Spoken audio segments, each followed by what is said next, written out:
Em tempos de juros altos, margens reduzidas e incertezas, rever estratégias é fundamental para manter o seu negócio competitivo.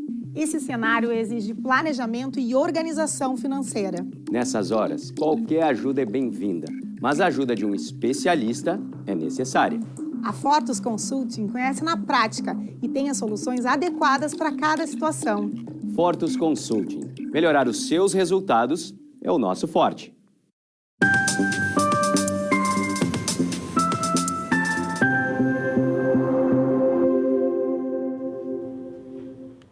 Olá, sejam todos muito bem-vindos. Está no ar o programa Papo Certo de hoje, com minha apresentação, Amanda de Oliveira e de João Custódio. E no Papo Trabalhista de hoje vamos falar sobre adoecimento ocupacional. E quem estamos recebendo aqui hoje, o juiz da 6ª Vara de Caxias, o Dr. Marcelo Porto. Seja muito bem-vindo. Muito obrigado, Amanda. Muito obrigado, João. Estamos aqui para esclarecer os pontos importantes do adoecimento ocupacional e dos acidentes de trabalho.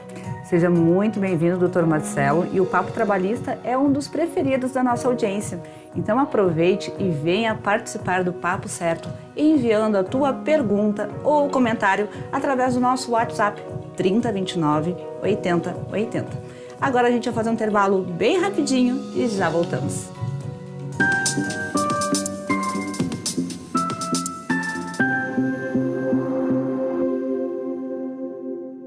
Tá difícil encontrar o profissional certo para a sua empresa? Precisa de alguém detalhista para aquela vaga no financeiro?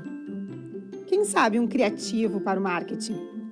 Ou ainda, alguém focado em resultados? A Fortus RH utiliza técnicas de seleção e processos estruturados, realizando entrevistas e aplicando provas e testes específicos.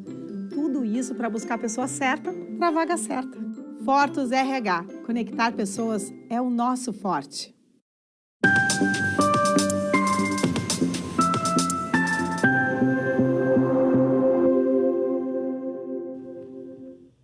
Aqui no Papo Certo, tu pode sugerir o tema, o assunto e até mesmo o convidado através do nosso Instagram, papocerto.com.br. Bom, vamos para a nossa primeira pergunta do programa de hoje. Doutor Marcelo, quais são os principais problemas relacionados ao trabalho hoje, no ambiente de trabalho hoje, mais comuns? A realidade que um juiz do trabalho enfrenta é principalmente a falta de conhecimento técnico daqueles que estão do lado empresarial, tratando o adoecimento ocupacional ou o acidente de trabalho típico como um custo e não como um investimento. Tudo que se faz hoje para evitar o adoecimento ou o acidente, ele reflete a médio e longo prazo.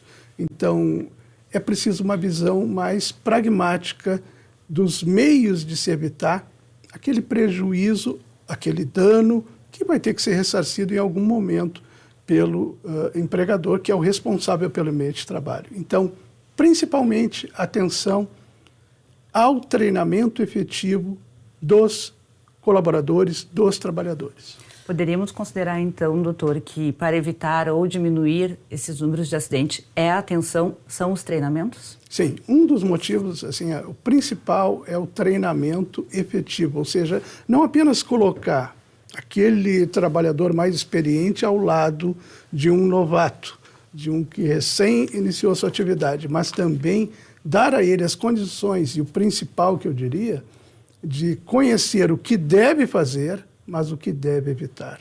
E isso nem sempre no meu dia a dia, nos meus quase 12 anos de vara especializada, ocorre. Então, o acidente ele é uma decorrência, muitas vezes, do desconhecimento do que deve ser evitado, né? Principalmente máquinas e equipamentos, né? Que a gente está falando do dia a dia de uma empresa que, obviamente, vai utilizar alguma máquina ou equipamento em algum momento do seu trabalho. Doutor Marcelo, e as empresas elas têm fornecido geralmente os equipamentos de proteção individual, os EPIs, porque também é um outro fator, além dessa capacitação, também a pessoa receber os equipamentos para a proteção da saúde, né? Sim. Os EPIs, eles fazem parte e integram uma proteção individual do trabalhador, mas a gente tem que falar também em EPCs. equipamentos de proteção coletiva, não apenas o individual, mas o coletivo, proteger o maior número possível de trabalhadores de determinada circunstância que é perigosa.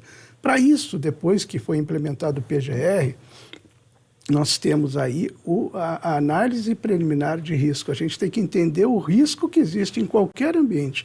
No que nós estamos, numa empresa com 3, 6, 10 mil empregados, vai haver risco em cada setor de trabalho. Então, temos que entender os riscos destes ambientes. Vamos, o EPC, eu nunca tinha ouvido falar desse tema do equipamento de proteção coletiva, né? Nunca tinha... Equipamento de proteção coletiva. Ele é muito importante, ele tem...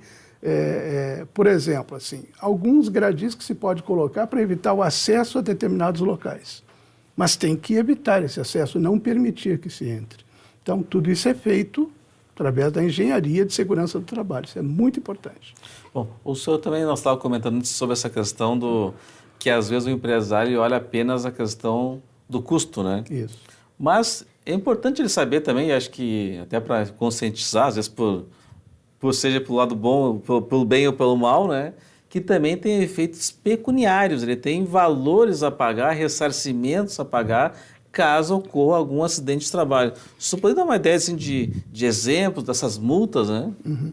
Na verdade, assim, a indenização, essa matéria ela não está prevista na CLT, ela está prevista no Código Civil Brasileiro. Tudo que eu julgo vem de uma emenda constitucional número 45, que foi no apagar das luzes do ano de 2004, 31 de dezembro de 2004. E aí a competência para o julgamento dessas matérias passou à Justiça do Trabalho. Mas toda a matéria está no Código Civil Brasileiro, principalmente o artigo 186, que diz que aquele que comete, que realiza um dano, que ocorre um dano com relação a um terceiro, comete um ato ilícito. E esse ilícito ele é reparável por perdas e danos que se fala normalmente. Então, tudo aquilo que o empregado deixou de ganhar, e ele deixa de ganhar quando vai para o benefício previdenciário, seja para o auxílio-doença comum ou acidentário, né, mas principalmente o acidentário, tudo que ele deixar de ganhar, o empregador tem que pagar para ele. Então, isso gera um custo, um passivo, que eu não diria, é um passivo cível, mas é, no fim das contas, um passivo trabalhista, que tem uma repercussão muito grande quando os adoecimentos ocupacionais ou o acidente típico ocorrem. E essa é uma visão, que é aquilo que eu comentei no início, do custo, mas esse custo podia ser evitado. Poderia-se, ou poder-se-ia, evitar esse custo com um programa de entender os riscos ocupacionais que existem em determinado ambiente de trabalho. Às vezes os empresários acham, não vai dar nada, né? E quando vê, eles se deparam com uma situação de um acidente grave, pode até perder uma vida no seu ambiente de trabalho e também com os efeitos pecuniários disso até de poder continuar com a sua operação, né? Exatamente. Nós temos casos que envolvem, vamos lá, 5, 10 mil, 15 mil reais, mas nós temos casos que envolvem R$1 milhão. Assim como há outros tantos no Rio Grande do Sul e no Brasil, com valores muito maiores, que são relacionados à morte, ao falecimento de um empregado, a indenização é muito alta. Depende, claro, de certos fatores, são cálculos objetivos, estão relacionados com a idade da pessoa, a atividade que exercia, quanto recebia, né? Então, tudo isso tem que ser ponderado na hora de se chegar a um valor. E os valores são extremamente variáveis conforme a situação que é apresentada. Mas podem, sim, gerar uma inviabilidade para a empresa conforme chega o quantum final da condenação. Doutor Marcelo, que perícias que são realizadas em casos de adoecimentos ocupacionais e acidentes de trabalho? Basicamente, no adoecimento ocupacional, se analisa a ergonomia, ou seja, o ambiente de trabalho, como ele influencia ou não, né? É o que nós denominamos no dia a dia de biomecânica ocupacional, como ele influencia ou não em determinado adoecimento. Claro que a conclusão é médica. O quadro nosológico, que assim eu defino o quadro da enfermidade, eu entendo que deva ser o médico a analisar, certo? E aí, então, nós temos a perícia ergonômica, que pode ser feita por um fisioterapeuta com especialização em ergonomia, né? Um engenheiro também assim especializado. Depois nós temos as perícias médicas e, dependendo do acidente, se é um acidente com uma situação que envolva uma máquina ou equipamento, nós fazemos uma perícia técnica também in loco. Isso é muito importante, entender no que aquele equipamento gerou aquele dano ao trabalhador. Interessante. Doutor Marcelo, e quais são os deveres do empregador e do empregado relacionados à segurança ocupacional? Bom, o empregador, como ele tem o conjunto de normas que entenda devam ser cumpridas dentro do seu ambiente laboral, e essas regras ele vai dispor conforme o que a própria legislação lhe viabiliza, artigo 157, 158 da CLT. Então, se o empregador ele tem que dar as informações ao seu empregado do que deve ser feito, o empregado deve cumprir as obrigações que lhe são determinadas pelo seu patrão, pelo seu empregador. Fugindo disso, ou seja, se tivermos alguma obrigação não muito bem definida dentro do ambiente de trabalho, e se o empregado alterar a sua conduta dentro do dia a dia de trabalho, certamente nós temos um aumento do risco ocupacional. E esse risco ocupacional pode ser o ergonômico, pode ser o acidentário. Basicamente, nós temos 5 riscos que nós analisamos no dia a dia. Eu, principalmente, o ergonômico e o acidentário, mas químico, físico, biológico, ergonômico e acidentário. E os ergonômicos e acidentários é que geram os adoecimentos e os acidentes. Você estava comentando sobre essa questão das responsabilidades, né? E às vezes o empregador fala assim, não, eu entreguei os EPIs para o empregado, mas ele não está utilizando. Mas o empregador também tem o dever de cobrar essa utilização, né? Exatamente, não apenas entregar o EPI, mas fiscalizar e exigir o uso do EPI. O empregador tem esse dever dentro do seu ambiente de trabalho. Entregar o EPI é um dos passos. O segundo passo é o empregado está usando corretamente o EPI. Além de estar usando corretamente o EPI, ele tem que ser treinado para o uso de determinados EPIs. Não é simplesmente entregar, por exemplo, vamos imaginar uma coisa simples do dia a dia que seja uma luva. Não. Eu tenho que saber utilizar essa luva. Ou se eu tenho que utilizar 2 luvas, por exemplo, no meu trabalho, eu preciso ser ensinado, eu preciso ter aquele treinamento que nós conversamos ao início aqui. Em quais setores a maior incidência de adoecimentos e acidentes? Isso é muito sazonal, depende da questão econômica que nós estamos vivendo no nosso país. Nosso país é um dos campeões mundiais em acidentes de trabalho. Então, eu incluo também, o acidente de trabalho, ele engloba o adoecimento ocupacional, tá? Mas nós aqui éramos o 3º ou 4º lugar no mundo em acidentes de trabalho. E aí nós vamos ver inúmeras questões que são relacionadas ao dia a dia. Mas o que mais ocorre? Dependendo, se eu estou trabalhando com máquinas e equipamentos, eu vou ter mais acidentes de trabalho. Mas depende da indústria, depende do setor econômico que eu estou trabalhando, depende, obviamente, do meu treinamento, mas tudo que é feito no Brasil para se evitar o acidente de trabalho ainda é pouco perto do que deveria ser feito.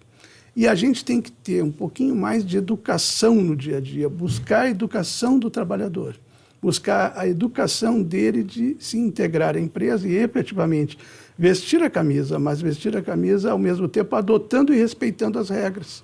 E as regras estão postas para todos, para nós aqui, para quem, por exemplo, está conduzindo um veículo, tem regras, a gente pode quebrar? Pode, mas com o risco de quebrar essas regras em algum momento. Então, o cuidado quando a gente vai falar em setores, por exemplo, o setor metal mecânico, que é o que eu mais julgo lá em Caxias do Sul, os acidentes típicos aumentaram no pós-pandemia.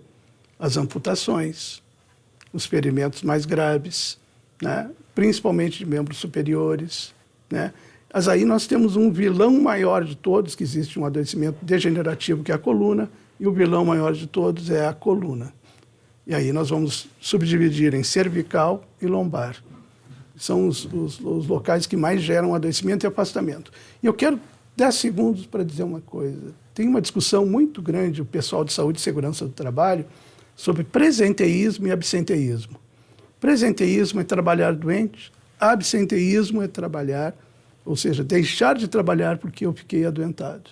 Então, a discussão é grande. Tem empresas em Caxias, e isso chegou ao meu conhecimento há pouco, que tem 650 empregados mês afastados do ambiente de trabalho. 650.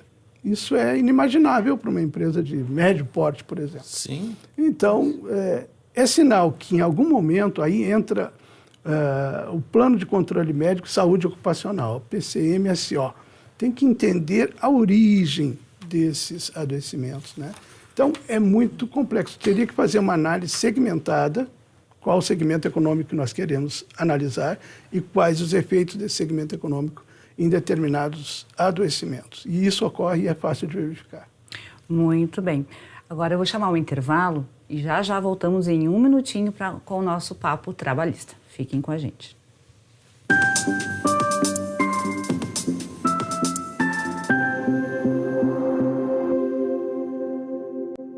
Tal ganhar o prato do seu acompanhante. Com esse app você compra um e ganha um. Simples assim. Vale também para ingressos e hospedagens. De Gramado para o Brasil, o Prime Gourmet traz experiências incríveis para você. Baixe o app grátis e assine quando for usar. Já somos mais de 500 mil aproveitando esse guia gastronômico e turístico. Faça parte desse clube também. Para o cliente, economia e experiências em dobro por um ano. Para o parceiro Prime, clientes selecionados. Uma forma elegante de utilizar descontos. Você já parou para pensar que a sua empresa pode estar pagando impostos a mais? O nosso sistema tributário é bem complexo e é comum as empresas pagarem mais do que o devido. Saiba que é possível recuperar os valores dos últimos 5 anos e reforçar o seu caixa. A Fortus Tax é especialista no assunto e já ajudou muitas empresas nos seus 18 anos de atuação. E o mais importante, você só paga pelo serviço depois que o dinheiro estiver na sua conta. Fortus Tax. Pagar o justo é o nosso forte.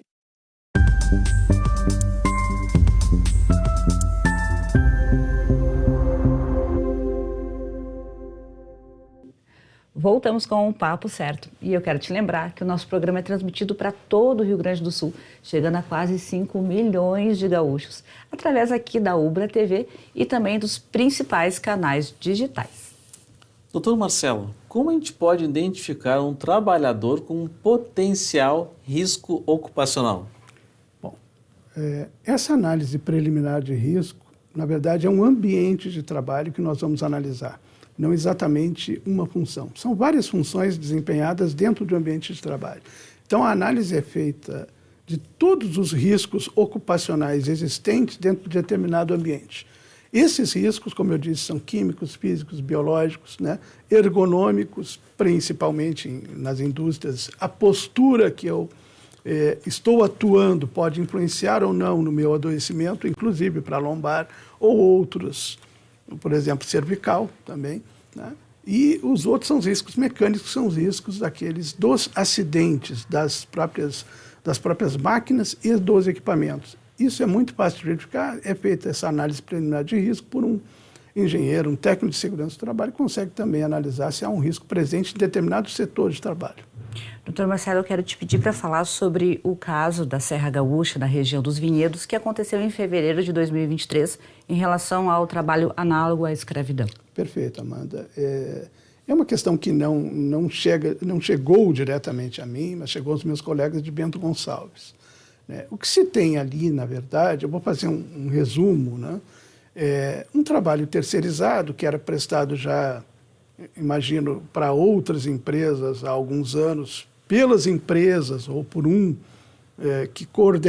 senhor que coordenava, que era o proprietário de uma das empresas que prestava serviço. Então, se chama uma terceirização de serviços de safra. Tá? É um serviço que deveria ter iniciado e findado em 45 dias, dentro de um prazo de 45 dias ou 60 dias, e houve uma proposta de valor inicial a esses trabalhadores. A maioria dos trabalhadores, seria a grande totalidade, veio da Bahia, eles vieram da Bahia, né?